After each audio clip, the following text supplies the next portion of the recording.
Bonjour à toutes et à tous. Bienvenue à la séance 5 du module 21 de la méthode heuristique des mathématiques. Commençons par nos activités ritualisées. C'est le moment de sortir ton ardoise. Aujourd'hui, je te propose de revoir les nombres entre 60 et 99. Pour rappel, quand tu entends 60, tu dois te poser la question: est-ce que mon nombre aura 6 dizaines ou 7 dizaines?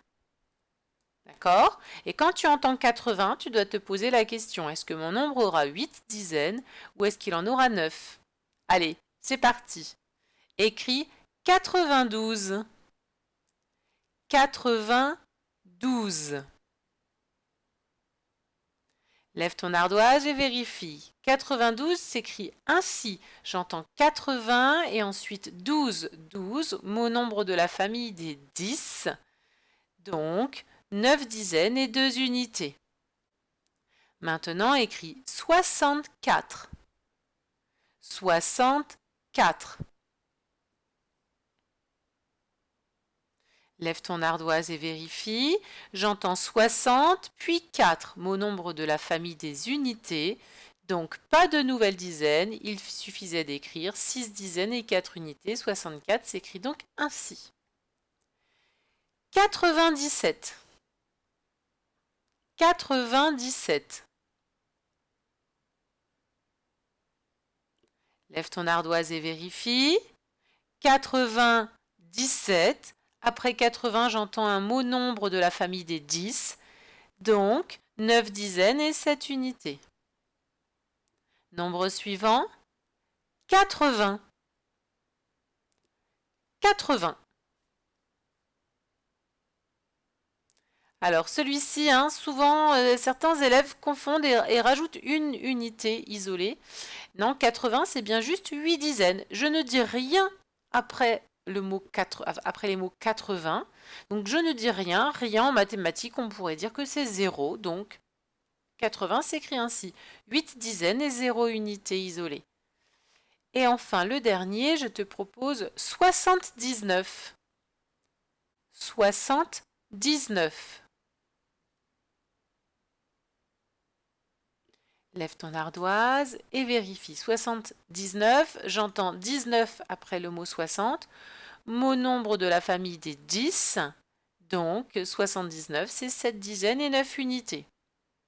Je te félicite. Alors maintenant, je te propose de ranger ces 5 nombres dans l'ordre croissant, c'est-à-dire du plus petit au plus grand.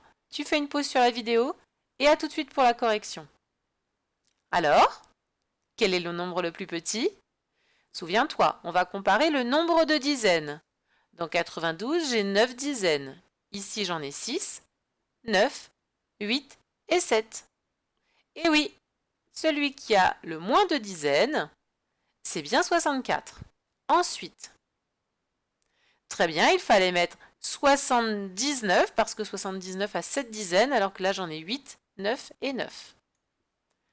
Ensuite, eh bien oui, 80, j'ai 8 dizaines alors que les deux autres qui me restent ont chacun 9 dizaines. Et maintenant, eh oui, c'est celui, comme tous les deux ont 9 dizaines, c'est celui qui a le moins d'unités isolées, qui est donc le plus petit. J'ai d'abord 92 et ensuite 97. Nous pouvons donc dire que 64 est inférieur à 79, qui lui-même est inférieur à 80, qui lui-même est inférieur à 92, qui lui-même est inférieur à 97. Je te félicite. Bravo. Tu es vraiment un champion. Bon. Comme aujourd'hui c'est notre séance un petit peu de révision, ce qu'on appelle la séance de régulation, je te propose de revoir, comment compléter une suite de nombres. Ici, je te propose une suite que nous n'avons pas encore faite. Donc tu l'observes bien. Tu vois, là j'ai 79, 69, 59. Tu te souviens, il faut trouver le truc, ce que je vais appeler le truc, c'est-à-dire comment je fais pour passer de 79 à 69. Comment je fais pour passer de 69 à 59. Et normalement, c'est la même façon, sauf si je me suis trompée, mais je ne pense pas là. Donc, on passe de la même façon de 79 à 69 que de 69 à 59. Donc, il faut trouver ce fameux truc. La question que je me pose, c'est est-ce que j'ai ajouté un nombre ou est-ce que j'en ai enlevé un? D'après toi? Oui, hein, j'ai enlevé. On le voit parce que mon nombre est de plus en plus petit. 79 est plus grand que 69. 69 est plus grand que 59. Donc ici, je sais que je vais avoir des nombres plus petits. Je te laisse faire une pause sur la vidéo, essayer de trouver le truc. Et à tout de suite pour la correction. Bon alors, comment est-ce que je fais pour passer de 79 à 69? Qu'est-ce qui change là? Oui, hein, là j'ai 7 dizaines et 9 unités. Maintenant j'ai 6 dizaines, 9 unités, 5 dizaines, 9 unités. On voit qu'on a le nombre de dizaines qui diminue à chaque fois de 1. Donc on enlève à chaque fois une dizaine. Enlever une dizaine, c'est enlever 10. 79 moins 10, ça fait 69. 69 moins 10, ça fait 59. Pour trouver les nombres qui sont là, il faut donc à chaque fois enlever 10. Alors, 59 moins 10, c'est-à-dire moins une dizaine. J'ai 5 dizaines et j'en enlève une, il va y avoir 4 dizaines et 9 unités. Ensuite, si j'ai 49 et que j'enlève 10, j'enlève donc une dizaine. Il me reste donc 3 dizaines et 9 unités isolées. Et enfin pour le dernier, j'ai 39, je vais enlever une dizaine. Mes unités isolées ne changent pas, j'ai donc 29. Il fallait donc trouver 49, 39 et 29. Super, non? Facile, oui, je le savais que tu y réussirais sans difficulté. Bon, poursuivons sur notre lancée de révision et je te propose de revoir cette fameuse droite graduée. Tu te souviens comment on fait pour placer un nombre dessus? Rappelle-toi, chaque graduation correspond à un nombre. Ici, j'ai les 10, 20, 30, 40, 50 qui sont placés. Et ceux qui sont un peu plus grands que ceux-là, là, ce sont les nombres qui ont 5 unités isolées. C'est-à-dire ici, ça va être le 15, le 25. Ici, je suis entre 30 et 40, c'est 35. Ici, entre 40 et 50, c'est 45. Et chaque petite graduation, c'est 1. Donc 10, 11, 12, 13, 14, 15, 16, 17, 18, 19, 20. Tu vois? Et c'est dans le même ordre que la comptine numérique, évidemment. Et nous allons utiliser donc cette droite graduée pour faire des calculs. Et oui, je te demande de compléter cette addition à trous en utilisant, si possible, ta droite graduée. Tu as le droit de la mettre sous une feuille plastique dans l'idéal. Tu vas devoir placer le 22 et le 30. Le 30 est déjà mis, repéré. Et puis voir comment on fait pour passer de 22 à 30.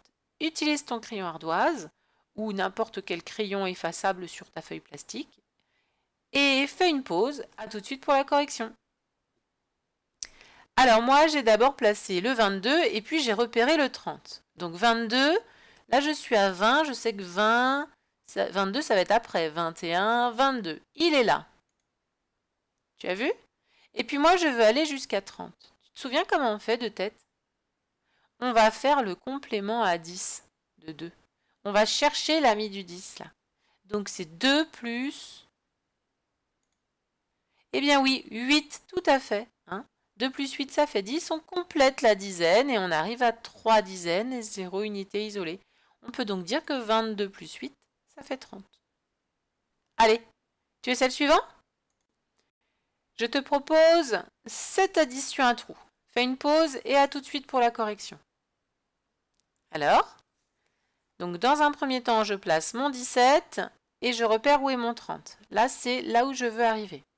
Donc tu vois bien, mon 17, je l'ai mis là parce que là, j'ai le 15, 16, 17.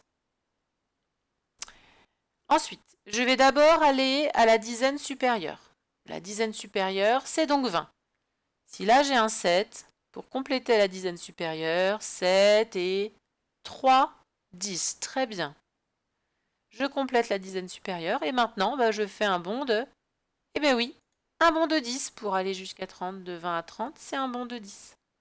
Donc ici, eh bien oui, c'est 3 plus 10 et ça fait donc 13. 17 plus 13 égale 30. Un dernier. Je te propose celle-ci.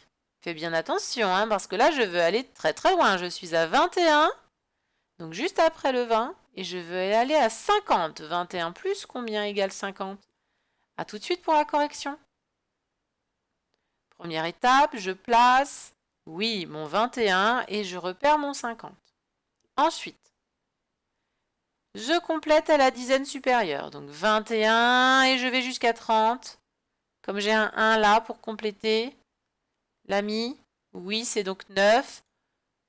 9 sur sa planche 1, 21 et 9, ça fait 30. Mais moi, je ne veux pas aller à 30, je veux aller à 50. Je vais donc faire un bond jusqu'à 40 et un autre bond de 10 jusqu'à 50. Donc là, 10 et 10, on sait, ça fait 20. 2 dizaines et 9, ça fait donc 29. 21 plus 29 égale 50. Super! Ça peut être un petit peu difficile au départ, mais je suis certaine qu'avec de l'entraînement, tu vas y arriver. Ne désespère pas. Bon, maintenant, toujours dans notre lancée de révision, nous allons nous entraîner aux tables d'addition.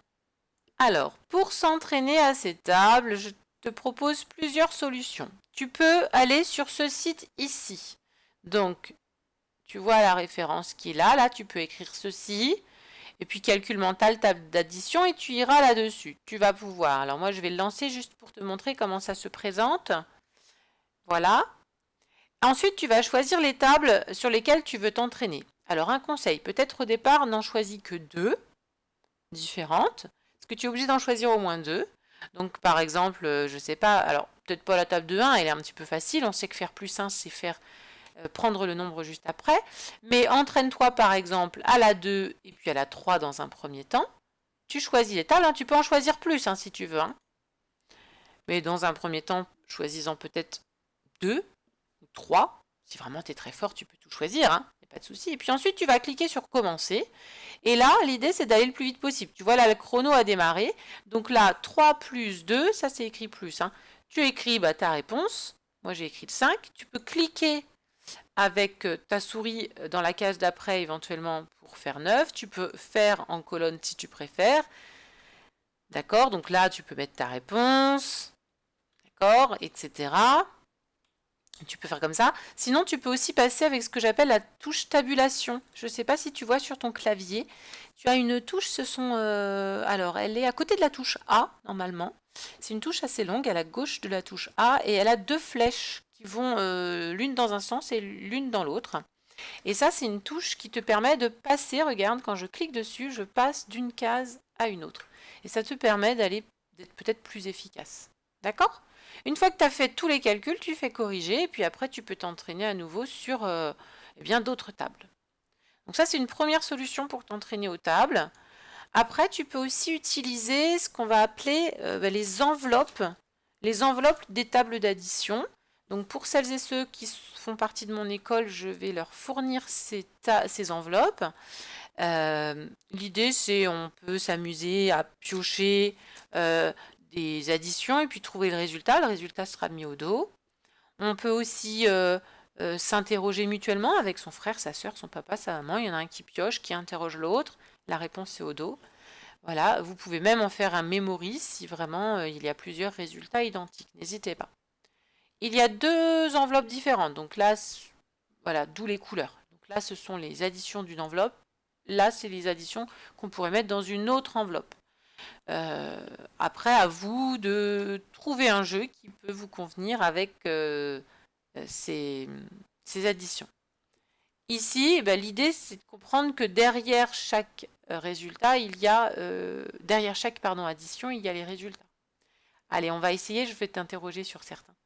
5 et 5? Ouais, super, 10. 6 et 6? 12, bravo. 8 et 8? 16, balèze. 5 plus 1? Oui, un 6. Quand on fait plus 1, c'est le nombre d'après.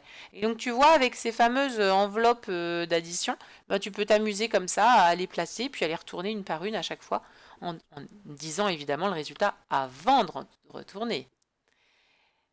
Donc voilà pour cet entraînement sur les tables d'addition. Choisis la méthode qui te convient le mieux. Maintenant que tu t'es entraîné aux tables d'addition, tu peux aussi choisir de faire cet entraînement tout à la fin de la séance ou à un autre moment de la journée. Je te propose de revoir ce genre de calcul. Tu te souviens, nous avions travaillé dessus dans le module 19. On vous demandait de trouver la meilleure façon de calculer ce genre d'addition. Je vous avais fait passer par le schéma, comprendre que 9, 5 et 3 pouvaient être représentés ainsi, et que le 9 avait tendance à vouloir devenir un 10 et allait donc piquer au plus petit quelque chose. Donc tu te souviens?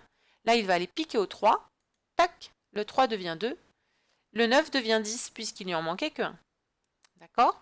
Ici, on voit qu'il n'y a pas d'échange possible, hein, on ne peut pas aller shipper, le 5 ne va pas avoir d'intérêt d'aller shipper le 2. On sait que 5 plus 2, ça fait 7, 10 et 7, 17. On revoit sur ce calcul-là. Donc là, je peux prendre mon matériel de numération, je représente 8, 9 et 7. Et là, on vous propose comme technique dans un premier temps, cette technique du voleur.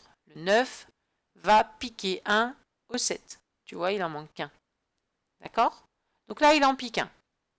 Hop, le 7 devient 6, le 9 devient 10. Ensuite, le 8. Oh là là, c'est le plus fort, hein, tu te souviens, hein, c'est forcément le plus grand qui vole. Il en a besoin de 2. Il va aller le piquer au 6. Hop, hop, le 6 va devenir 4, très bien. Et le 8 va devenir 10. Et le résultat, eh bien, ça se voit maintenant. 10 et 10, 20 et 4, 24. Tu te souviens de cette technique? Voilà. N'hésite pas parfois peut-être à ne pas utiliser la technique du voleur. Quand il y a des nombres, par exemple les amis du 10, il vaut mieux les mettre ensemble, les amis du 10. Directement. Sans se dire que le 9 peut-être va avoir envie de voler en premier. D'accord? Les amis du 10 sont plus forts. Toujours, hein, l'amitié c'est bien plus fort, non? Et en utilisant donc ces techniques, je te propose de trouver les meilleures façons de calculer les additions suivantes. Donc, tu fais une pause sur la vidéo et à tout de suite pour la correction. Voici les résultats. Alors, comment j'ai fait? Moi, je me suis dit, dans un premier temps, le 9 veut devenir 10, il va aller piquer au 3. Tu es d'accord? Donc, le 9 va devenir 10 et le 3 va devenir 2. Et du coup, super, le 8 trouve son copain 2 pour faire 10. Donc, j'ai 10 et encore 10, ça fait 20. Ici, le 9, il va aller piquer au 2. On est d'accord? Il va devenir 10, le 2 va devenir 1. Et donc là, je vais avoir 10, 1, et puis 4. Donc, ça fait 15. Ici, là c'est intéressant, parce que le 9 ne va pas être prioritaire là. Il ne va pas être plus fort que les amis du 10.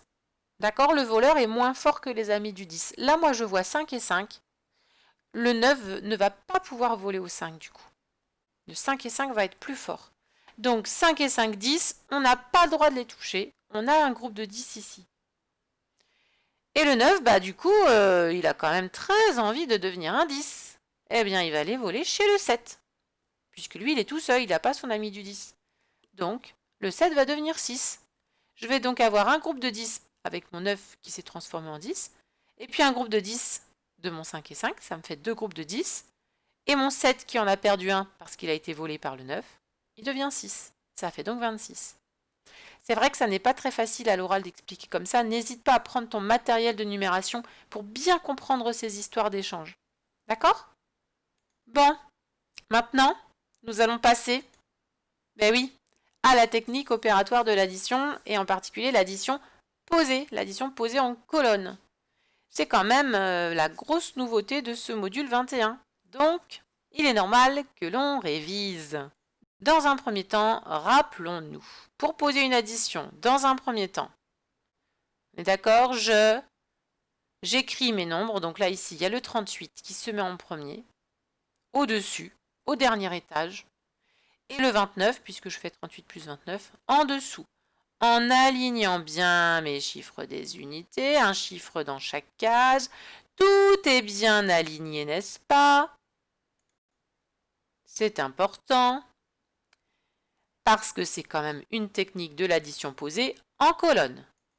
Si mes nombres ne sont pas en colonne, évidemment, si l'addition n'est pas posée en colonne correctement, si mes chiffres ne sont pas alignés l'un sous l'autre, bien on ne pourra pas faire de colonne. D'accord?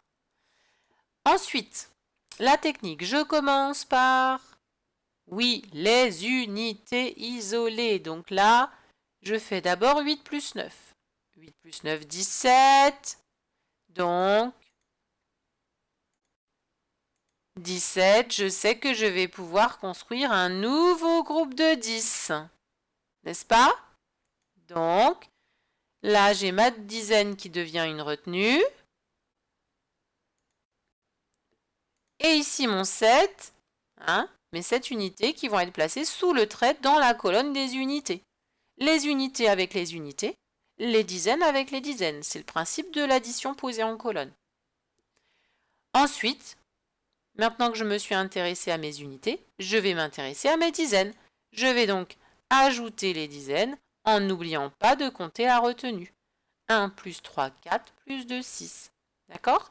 Et là, je vais venir mettre mon 6 où ça? Très bien. Dans la colonne des dizaines. Est-ce que c'est clair? Maintenant que tu as revu la leçon, je te propose ces 5 additions posées. Je vais te demander de les poser peut-être dans ton cahier, ce serait plus simple, ça serait mieux. Donc dans ton cahier de mathématiques, c'est le cahier orange pour celles et ceux qui travaillent dans mon école. Et vous les posez correctement, un chiffre par case, les chiffres bien alignés les uns sous les autres. Vous les calculez, n'oubliez pas de compter la retenue quand il y en a une, et à tout de suite pour la correction. Bon alors, facile ou pas? Je sais, hein, c'est nouveau, ça peut être difficile. Ici, je commence par les unités. 4 plus 2, 6. Est-ce que je peux construire un nouveau groupe de 10 avec 6? Bon, non. Donc j'écris mon 6 et je m'intéresse à mes dizaines. 1 plus 1, 2. Très bien. Ici, 6 plus 9. Oui, ça fait 15. 15, oh là, 15. Un nouveau groupe de 10. Très bien, donc je vais avoir un groupe de 10 ici et mon 5 dans la colonne des unités. Et maintenant, je vais m'intéresser à ma colonne des dizaines. 1 plus 4, 5 plus 1, 6. Super. Passons à la troisième. 44 plus 26. Je m'intéresse d'abord aux unités. 4 plus 6 égale 10. Très bien. Mais qu'est-ce que je fais avec 10? Ben oui, 10 c'est une dizaine et 0 unité. Donc ma dizaine, je la mets dans la colonne des dizaines. C'est normal. Les dizaines avec les dizaines, les unités avec les unités. Et maintenant, je regarde combien est-ce que j'ai de dizaines en tout. 1 plus 4, 5, plus 2, 7. Il fallait donc trouver 70 ici. Corrigeons 12 plus 37. Je m'intéresse d'abord à mes unités. 2 plus 7. Très bien, 9. Est-ce que je peux construire un nouveau groupe de 10? Non, pas du tout. Donc, eh bien j'écris mon 9. Il n'y a pas de dizaines de construites. Et maintenant, je m'intéresse à mes dizaines. 1 plus 3, 4. Tout simplement. Facile hein, quand il n'y a pas de dizaines à construire. Et la dernière, 57 plus 37. 7 plus 7, 14 féroce. Avec 14, oui, hein, je vais construire une dizaine. Et mon 4 du 14, les 4 unités du 14, je les mets dans la colonne des unités. Et maintenant, je m'intéresse à mes dizaines. 1 plus 5, 6. 6 plus 3, 9. Il fallait donc trouver 94. Alors, ça fonctionne ou pas? Alors, si ça fonctionne très bien, n'hésite pas à essayer cette technique sur des nombres à 3 chiffres. Tu vas voir que c'est la même chose. C'est la même technique. Et puis, si c'est un petit peu difficile, eh bien, il va falloir que tu t'entraînes. Regarde bien la leçon. Essaie de recomprendre, de revoir. Essaie de manipuler avec ton matériel. Imagine les dizaines et les unités. Voir pourquoi est-ce que parfois il y a cette fameuse retenue. D'accord? Parce qu'on a fait des échanges. On arrive à construire des groupes de 10. Donc, passe avec ton matériel, passe avec la manipulation, si vraiment c'est compliqué. D'accord? Je compte sur toi, hein? Parce que cette technique opératoire, tu vas voir que même quand tu vas être plus grand, elle va te servir. Hein, on ne sort pas la calculatrice à tout bout de champ. Donc, c'est important de connaître cette technique. Maintenant que tu es devenu super fort en addition posée en colonne, eh bien, je te dis à très bientôt pour une nouvelle vidéo.